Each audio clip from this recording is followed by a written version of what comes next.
Olá pessoal, mais um vídeo aí, né? Bom, esse vídeo hoje eu vou relatar a manipulação de uma pessoa eloquente dentro do sistema cristão. Gidilene, do que se trata? Nós vemos muitos escândalos em igrejas evangélicas, ok? E as pessoas que entram lá, geralmente, ou elas não mudam de postura, ou muitas das vezes elas estão lá para prejudicar, enganar, ludibriar as pessoas. Então, eu frequentei o sistema cristão evangélico durante muito tempo.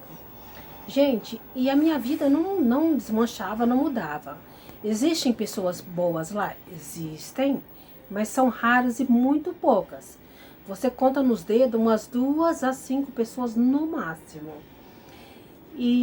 Mas o que eu vim relatar nesse vídeo de hoje, como socióloga, é o que eu passei de uma grande manipulação, um golpe do qual eu vou relatar para vocês agora, nesse vídeo. Bem, meu nome é Gidilene, tenho 49 anos de idade, sou formada em Ciências Sociais pela PUC e também em Pedagogia. E o que eu venho relatar aqui é uma coisa muito grave, que quando eu fui no Ministério Público várias vezes, uma promotora ficou indignada. Mas, Gidilene, como você caiu nessa? Né? Quando você é enganado, ou você se deixa ser levado, porque você confia nas pessoas achando que aquela pessoa é boníssima, pelo sistema, né, dizendo de revelação, de profecia, disso, e você vê que as coisas não estão dando certo, gente, você pode ter certeza que ali é um golpe. E o que eu vou relatar para vocês, gente, não é ficção. Vocês podem aí fazer comentários, né, do que passou. Eu também, se quiser, eu conto aqui. Mas a justiça desse país, ela não trabalha em cima disso. Não existe uma justiça humana. Nesse país que nós vivemos, o bandido é tratado como coitado. Então não existe aqui direitos humanos para a vítima. Existe para o bandido. Por isso que nesse país há tanto bandido. E muitos bandidos soltos aí. E essas pessoas não têm conserto. Elas são assim, de natureza assim. A ciência pode dizer melhor que eu. Eu estou falando como experiência, que vim de um ambiente assim. E vivendo assim. E vivendo com pessoas assim. Elas estão nas famílias, elas estão em igrejas, elas estão no trabalho. Então elas estão espalhadas por toda parte, gente. É só pegar as escrituras e você vê que o Caim, por inveja, matou o próprio irmão. E assim vai. Então esse vídeo pode ser que venha a ficar grande. Então eu vou fazer em parte 1, 2, se possível até parte 3. Então eu vou relatar para vocês a experiência desastrosa que eu passei.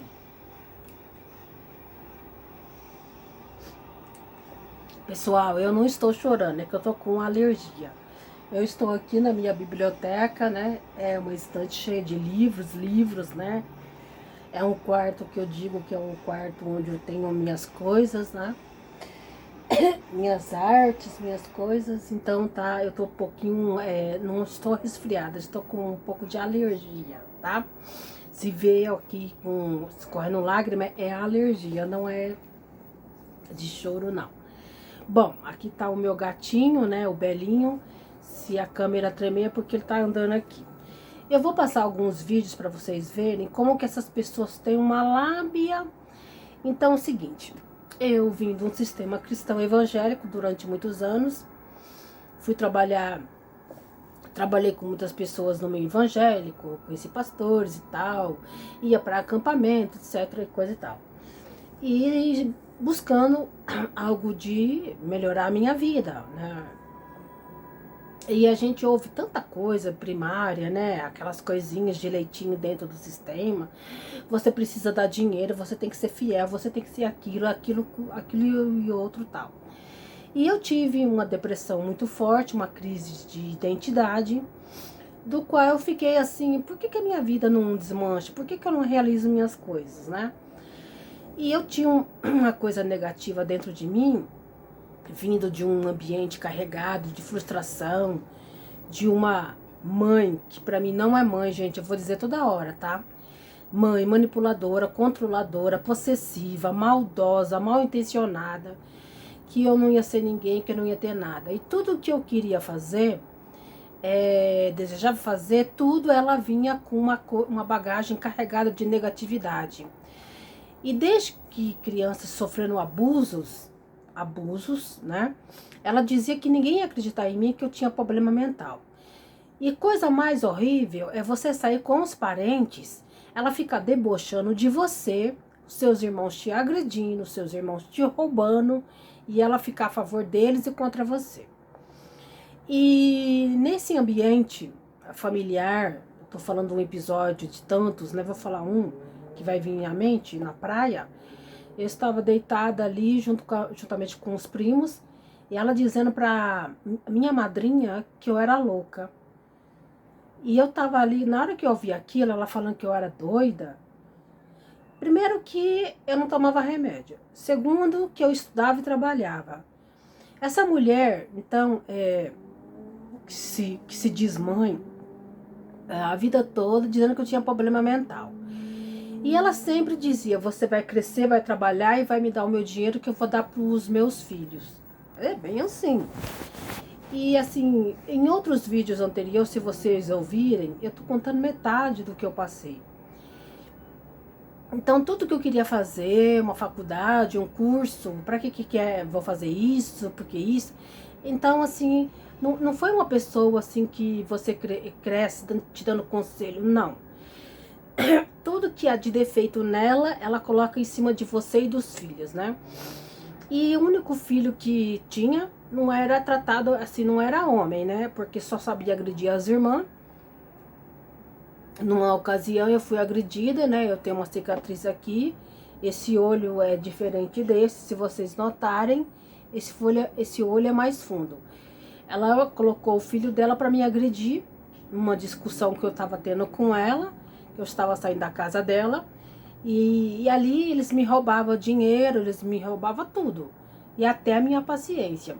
E tudo que eu ia falar para ela, ela vinha com agressão física e verbal.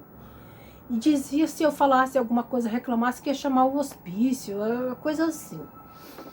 Então, é uma pessoa que ela não fala por falar, ela faz, ela é vingativa, ela é destrutiva. E o pai, se vocês perguntarem, Gidilene, e o pai?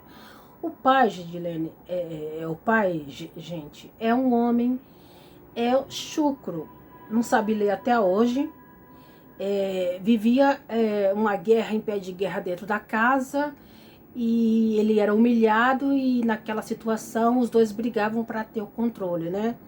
E ela sempre fazendo deboche comigo, e ele também entrava na mesma vibe, né? Não dá para entender essas pessoas. Eu e os irmãos, né, nós somos em 4, 3 mulheres e um homem, crescemos num ambiente carregado de muita confusão. E você, hoje aos 49 anos, prestes a completar 50 anos, a gente vê o seguinte, eu não consegui muita coisa na vida. Tudo que eu faço assim, sempre é aquela coisa. Eu tô começando a viver a minha vida agora. E eu estou numa situação muito difícil, né? Do que eu passei desde 2017, que eu vou relatar aqui nesse vídeo pra vocês, tá? Pra esse vídeo não ficar muito longo. Bom, gente, eu tive que iniciar para falar sobre isso, para vocês se compreenderem, né, a Gidilene. Bom, vamos lá, sem volta. Então é o seguinte, eu fui trabalhar em 2017 no ambulatório do Mário Gatti aqui em Campinas. Não fiquei lá um ano. Eu estava buscando um lugar para que eu tivesse... Na verdade, eu não queria ficar no cargo da saúde porque eu dava aula e eu queria mudar a minha vida. Só que o pessoal, fica no trabalho, porque é um trabalho estatutário, né? Você passou no concurso. Primeiro que eu prestei um concurso do qual eu não queria exercer a área. E ali trabalhei em todos os setores da área da saúde, da área de auxiliar de saúde bucal. E Conheci muitas outras ACD e tal, e sempre empenhei o meu trabalho, embora não amasse, né, mas fazia com capricho, com empenho. E ali conheci uma velha, vou falar assim mesmo, tá? Uma velha, né, de 70 anos, prestes a se aposentar, que quando eu cheguei lá já queria mandar em mim, né? Mandar, essas pessoas são assim. E eu fui com uma restrição de um posto de saúde, e chegando lá, essa mulher ficou assim, e o pessoal lá, os amigos, né, os colegas de trabalho, Gedilene, essa dona Cida, que ela chamava de dona Cida, essa mulher é intrigueira, fofoqueira, essa mulher é falsa, toma cuidado. E ali ela começou a falar, começou a me cercar e falar muito de Deus. Eu eu vivia na igreja, porque você tem que ser isso, você tem que fazer aquilo, aquelas coisas todas, tá, gente? E ali fomos nos aproximando, e ela tinha um ódio da outra auxiliar do trabalho, chamava Neile. Essa mulher tinha um ódio porque essa auxiliar era uma mulher jovem, bem resolvida, formada em psicologia. Certa ocasião ela veio fazer fofoca dizendo que os dentistas estavam, os bucos, né, os dentistas cirurgiões, estavam fazendo uma aposta para ver quem que ia sair comigo. Olha, gente, homens doutores, né? Em nenhum momento eu fui desrespeitada ali por nenhum dentista. Não tô salvando a pele deles, não. Eu fazia o meu trabalho, lavava o material, e essa mulher me cercava para trabalhar com ela, dizer que eu fui lá para ajudar ela. E eu peguei, assim, uma amizade, porque a gente, quando não tem um histórico, né, de pai e mãe, você vai nessas pessoas que vem com amor, com carinho, babá. E era tanta confusão, e eu naquele momento estava passando por uma crise de identidade, e ela percebeu, e eu comecei a falar da minha vida, falei dos abusos que eu sofri, relatei da minha irmã que estava saindo do Brasil para salvar a guarda, né, para proteger a minha sobrinha. E eu tava assim, no momento que eu tava querendo mudar de emprego, né? Fazer coisa que eu gostava. E ali eu saí do Mário Gatti e fui parar num posto e fiquei aqui em contato com essa mulher, com WhatsApp, com telefonemas. Tenho vários telefonemas e várias mensagens pelo WhatsApp. E ali fui contando o que eu estava passando, assédio e tudo mais. E quando eu fui sair do Mário Gatti, eu fui pro posto do Vila União, que é o bairro onde eu residia, né? Não estou mais lá. E era cerca de uns 15, 20 minutos a pé, né? Então, um horário estava bom, eu fui com restrição, só que lá a minha restrição médica não foi respeitada, já começa por aí.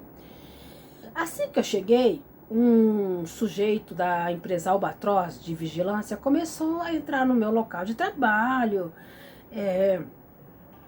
A gente que é mulher logo percebe quando o sujeito tá muito meloso, né? E esse sujeito não saía da porta, fazia suco, fazia comida, eu ia sentar para comer, esse cara ficava em cima encostando. Então aquilo me irritou, me irrita. E o sujeito, quando é malandro, ele percebe. E eu começando a contar pra Aparecida, né? E essa dona Cida, e ela dizia que era luta, que era perseguição, porque esse cara era um encosto, que ele andava com muita coisa, né? Carregada, essas coisas, né, gente? Essas larápias. E que eu estava sendo testada, porque aí ela começou com um discurso charlatão, que eu estava, que ele era coitadinho, que eu estava com implicância com ele, porque eu estava visualizando a imagem do meu pai. E eu dizia, não tem nada a ver com meu pai tá lá, não sei aonde, e não tem nada a ver. Então, assim, charlatão é assim, gente, é porque outras vidas, porque umas baboseiras distorcidas. Aí ela falava que o cara andava carregado com não sei o que, com maus espíritos, umas coisas muito eloquentes, né? Baboseira. Aí eu contei pra mãe biológica, que é a mesma coisa de falar merda, não falar nada. E essa mulher começou a me amedrontar. Olha, não mexe com esse sujeito, porque esse sujeito quer dinheiro, porque esse sujeito vai te fazer mal, porque isso, porque aquilo outro. E eu dizia pra ela, se ele fizer, eu vou denunciar, eu vou abrir um boletim contra ele. E ali, em vez de me ajudar, apoiar, né? Não, ela estava fazendo um terror, né?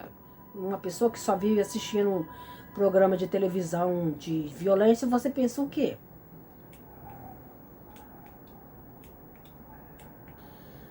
Bom, gente,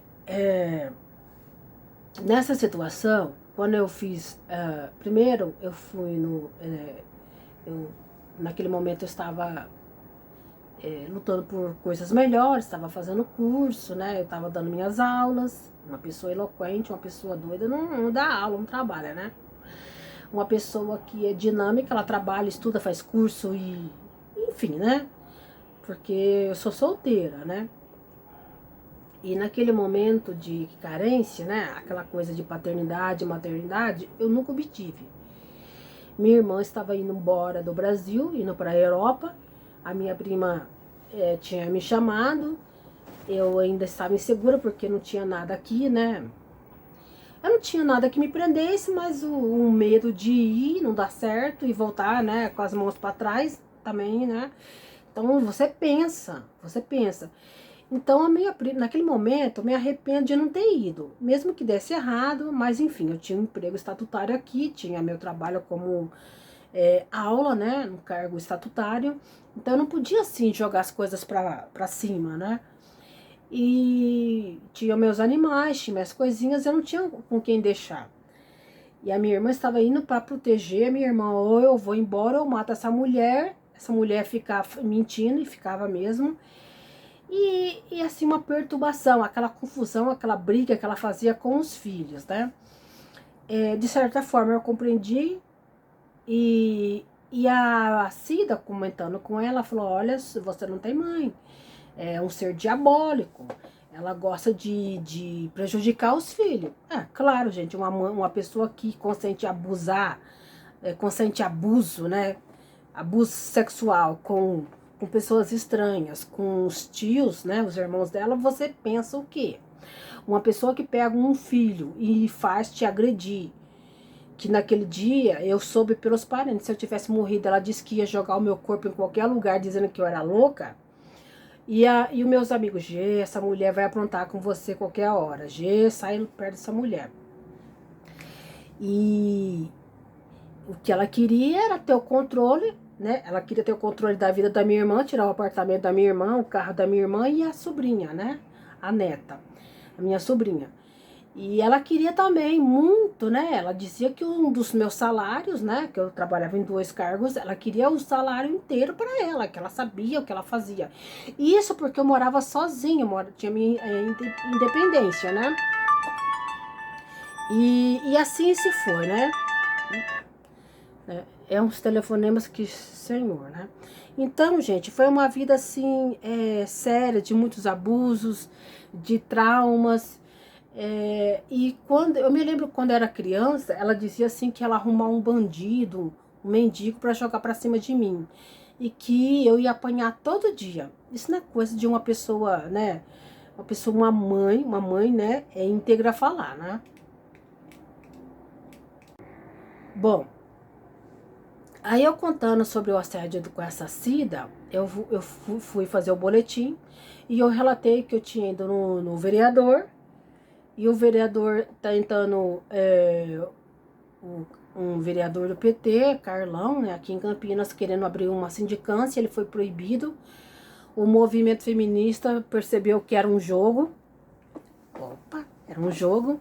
E o movimento feminista tentou me ajudar de todas as formas. E a Cida dizia para mim não chamar a imprensa, que eu ia ser prejudicada pela prefeitura. Só que antes tivesse chamado a imprensa, que ali eu ia pôr fogo, né? Ia pôr lenha na fogueira.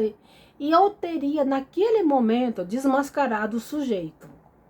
E o medo,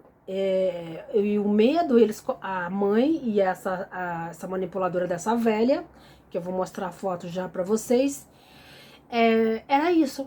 Então, eles me tiraram do local de trabalho e ali começou uma perseguição. E ali, quando eu saí do local, eles, não sei o que eles fizeram com as funcionárias, que assinaram um termo, não vi esse termo, defendendo o vagabundo do assediador. Eu tô falando assim para ver se ele vai lá no juiz me processar. Assim eu levo as provas e levo tudo, né? Gente, a prefeitura não ficou do meu lado. O sindicato não ficou do meu lado, né? Ninguém ficou do meu lado. A única que ficou foi o movimento feminista, também fraco aqui em Campinas, e a minha amiga que é jornalista aí. Então, essa manipuladora dessa velha, narcisista, porque você lidar com pessoas narcisistas e psicopatas, enquanto eles não conseguem te tirar o que você tem, a sua vida, o que for, eles não sossegam. Eu vejo que quem vai ter que me defender, é por isso que eu tô gravando esses vídeos, quem vai ter que me defender sou eu mesma. E é uma situação, gente, vexatória que me colocaram como mulher.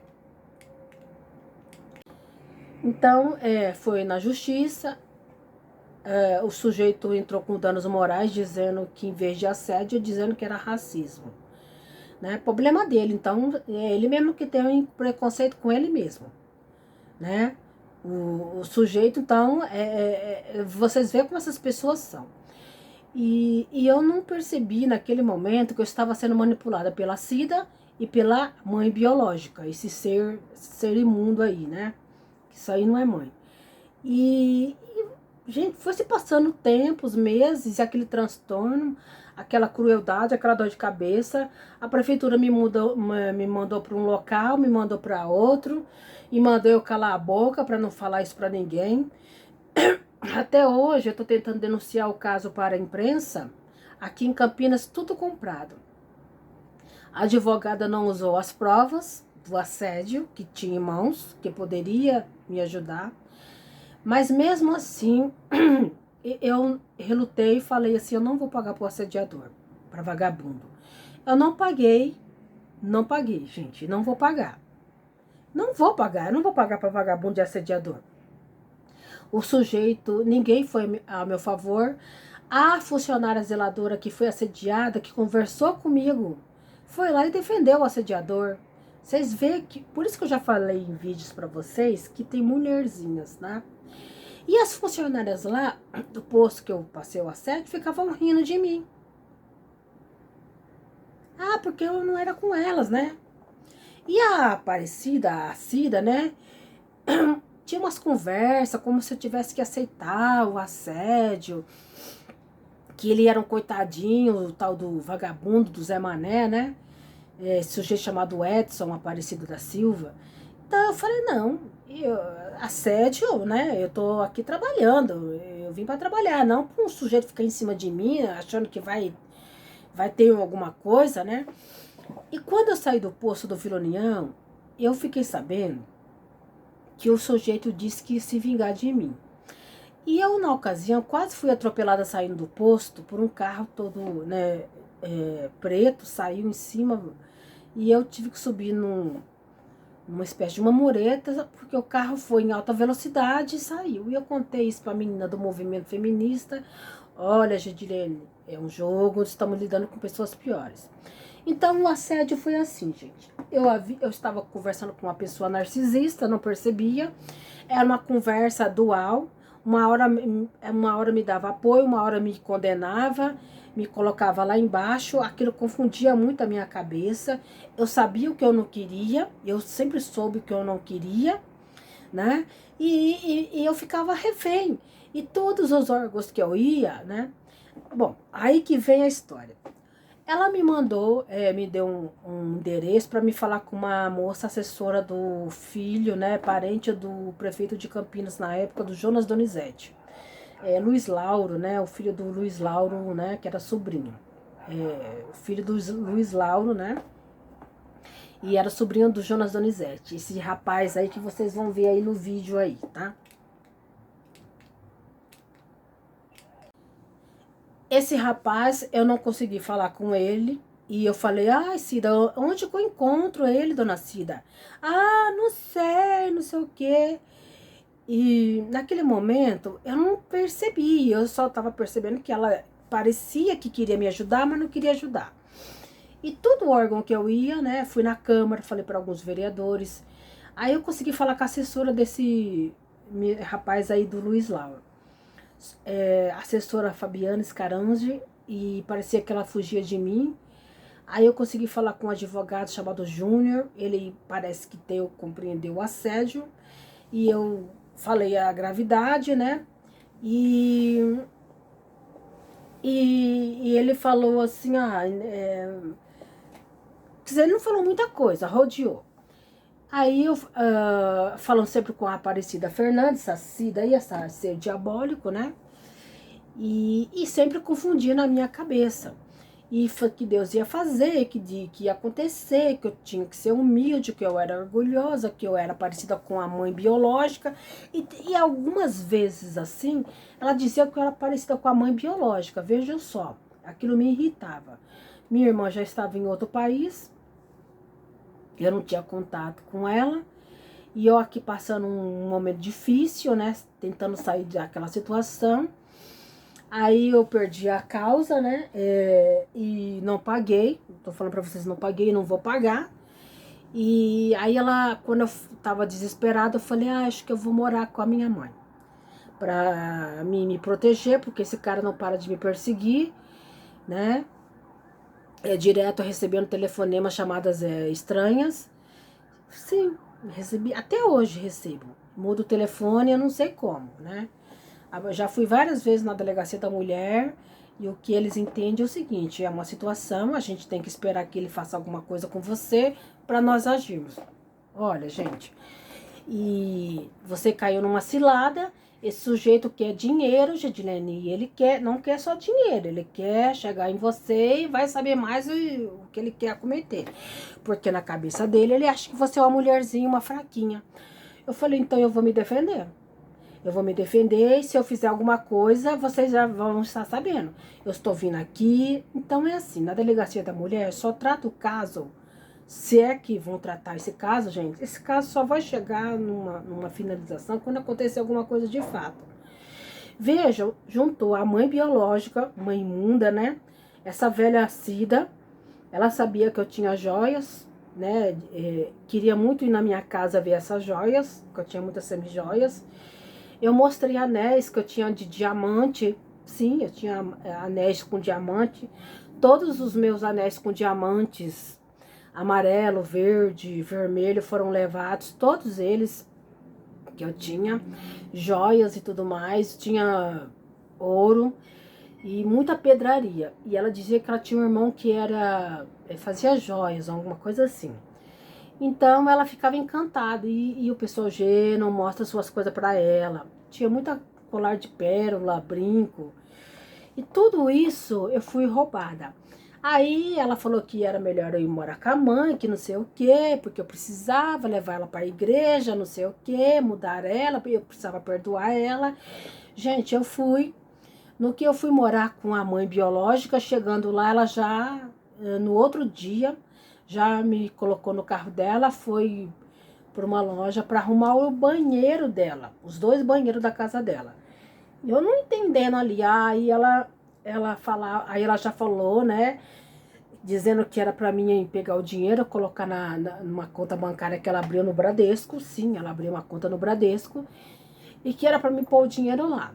E ali ela comprou as coisas para casa dela e eu fiquei assim, ué, eu vim aqui para mim ter proteção, para guardar meu dinheiro. E aí eu tava com esses planos e a Aparecida, não, você tem que ajudar ela, porque ela é sua mãe, você tem que fazer festa para ela, você tem que levar ela pro teatro, você não sei o quê. Só que é uma mulher chucra e maldosa, né? Se ser, né, mãe, que se diz mãe.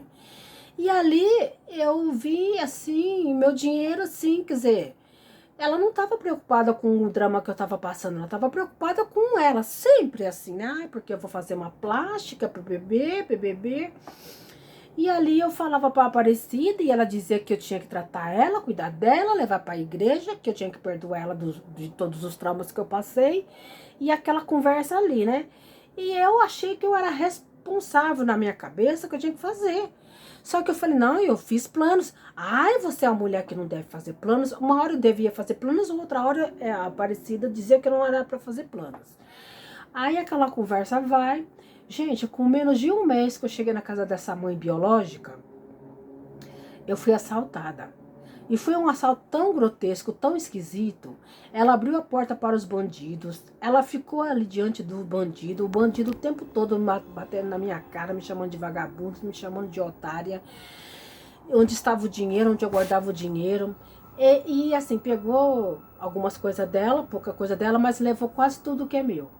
Levou, assim, foi engraçado que ele entrou no quarto, né, e levou todas as joias. Sim, levou todas as joias com anéis de diamante, safira, rubi, pedras preciosas, todos os colares levou, levou todas as joias e semi-joias, né? Roupa não levou, mas as bolsas. E engraçado que quando eles saíram e levou, a mãe biológica não queria que eu falasse para a polícia na delegacia que eu tinha suspeita do assediador.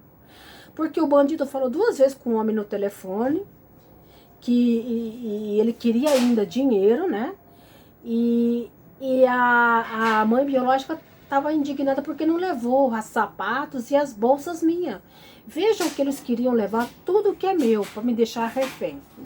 No outro dia, ela queria, mas antes disso, quando chegou na delegacia, lá fora, ela começou a gritar, dizendo que eu não deveria mexer com o nego, que aquele nego era bandido, olha, por minha culpa tinha acontecido aquilo. Aí eu falava, então fala lá na frente.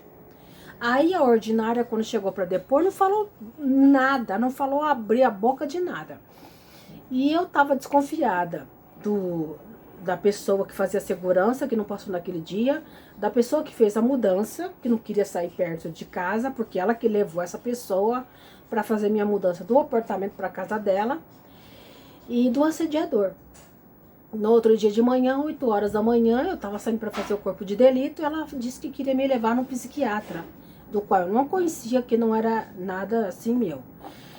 E a Aparecida Fernandes, a dona Cida, por telefone, dizia para mim não me afastar, para que eu aguentasse tudo, que fosse valente, porque ela estava com a cabeça, né, desequilibrada, que ela tinha sido covarde e que minhas coisas iam aparecer e que estava mandando mensagem pro meu telefone e o meu telefone tinha sido roubado. E ela dizia: ah, Judilene, eu tô mandando mensagem e tá dando tudo ok.